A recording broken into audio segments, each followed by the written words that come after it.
Salam dan sejahtera, selamat pagi untuk kita semua.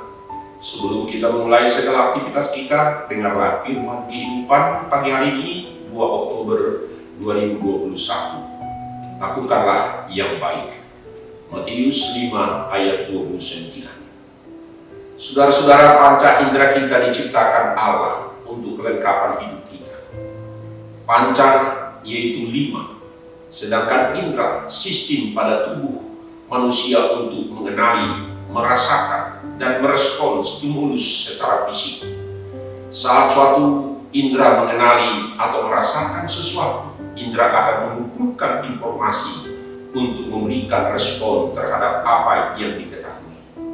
Dengan kata lain, panca indera kita 5 media untuk tubuh manusia untuk merasa, mencium, mendengar, melihat, meraba, dan merasakan sesuatu secara naluri.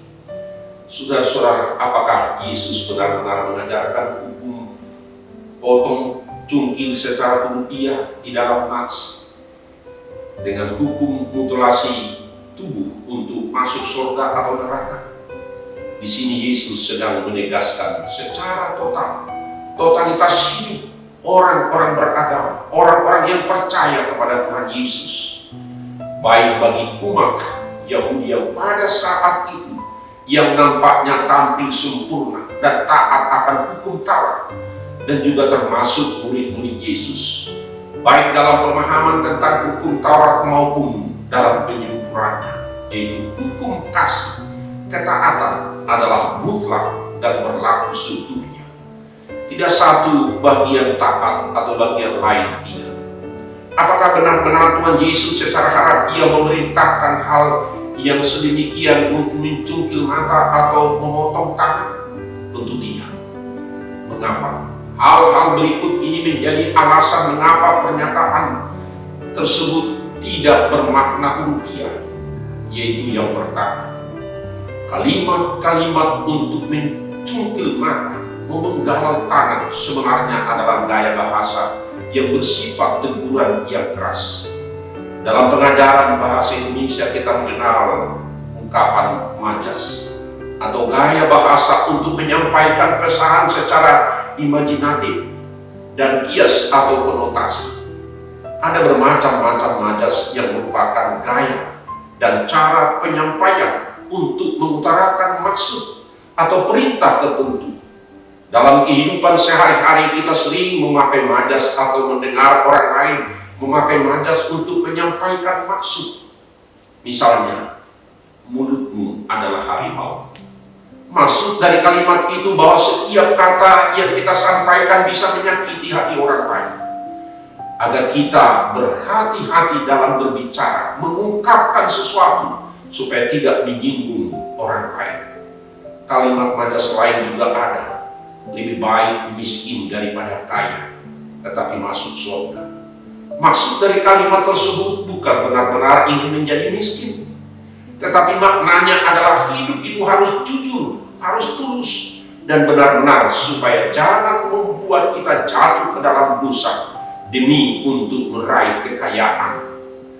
Bukanlah kekayaan menjadi fokus utama hidup kita, tetapi hidup yang punya integritas dan kejujuran dalam kehidupan kita. Jadi maksud Tuhan Yesus dengan kalimat mencungkil mata dan memenggal tangan adalah agar kita berhati-hati. Sekali dalam menggunakan mata dan tangan membuat kita tersesat, karena ada akibatnya yang sangat mengerikan, yaitu neraka, dicampakkan ke neraka. Supaya jangan mata dan tangan dipergunakan untuk berbuat dosa, akibatnya atau konsekuensi dicampakkan ke dalam neraka.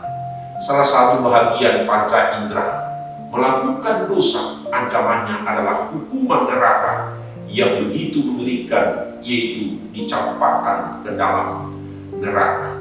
Oleh karena itu kita harus mengendalikan anggota tubuh kita. Yang kedua, dalam pengajaran Tuhan Yesus ini sangat menekankan adanya pertobatan hidup, perubahan hidup dalam hati, agar kita memiliki hati yang kudus dan benar. Sebab segala tindakan kita itu timbul dari hati kita. Bila hati kita baik, maka kita akan melakukan yang baik. Sebaliknya, bila hati kita jahat, maka kejahatanlah yang akan kita lakukan. Jadi sebenarnya mencungkil mata dan memotong tangan tidak akan dapat mengubah tabiat berdosa seseorang apabila hatinya belum berubah, belum bertobat. Sekalipun matanya buta atau tangannya dipotong atau buntung tangannya, ia akan tetap punya tabiat dosa karena hatinya penuh kejahatan. Maka dengan memahami hal ini kita dapat mengerti bahwa Tuhan Yesus tidak memerintahkan secara ultiah untuk mencungkil mata atau memenggal tangan.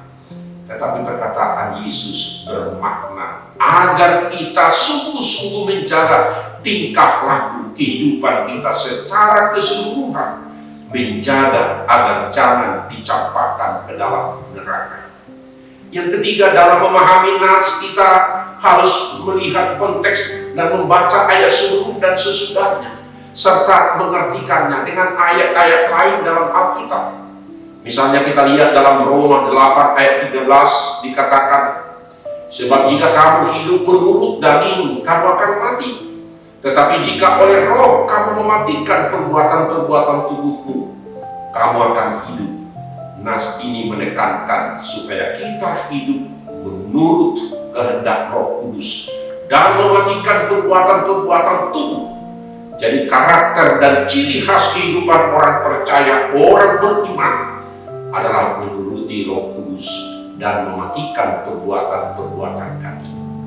Oleh orang yang beriman, dia diciptakan.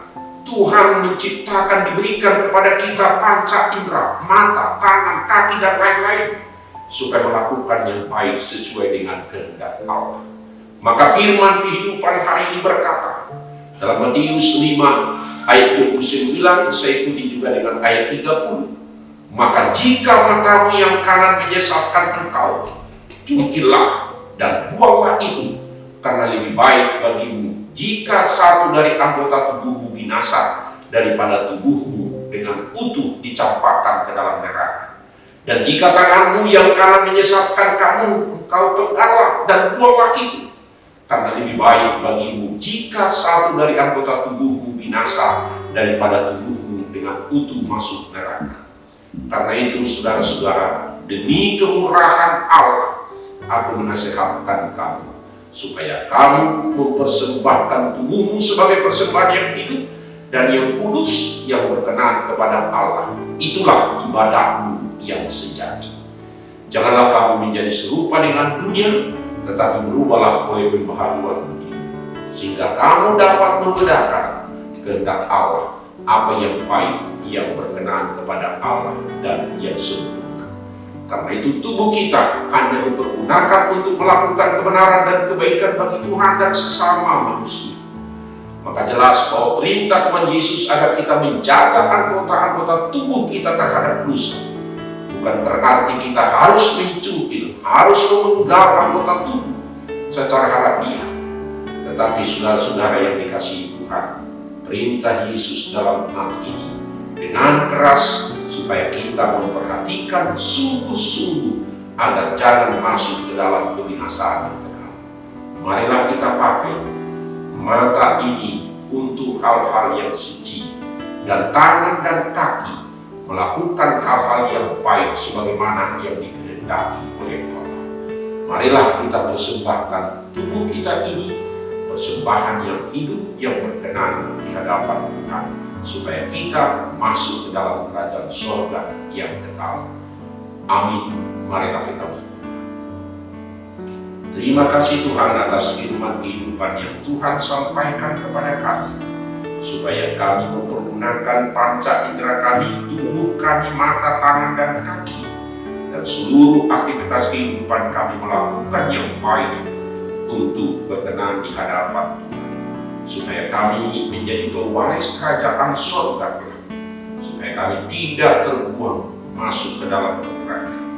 Tapi dengan mempergunakan mata, tangan, dan kaki, dan semua perbuatan kami melakukan yang berkenan di hadapan Tuhan, menjadi berkat bagi sesama, menjadi kebaikan dan kemuliaan bagi Tuhan, segala aktivitas dan pekerjaan kami hari lepas hari. Amin. Anugerah Tuhan kita Yesus Kristus dan kasih setia Allah Bapa dan persekutuan Roh Kudus kiranya menyertai saudara-saudara. Amin. Salam sehat, tetap semangat, sukacita, dan prokes. Tuhan memberkati. Shalom.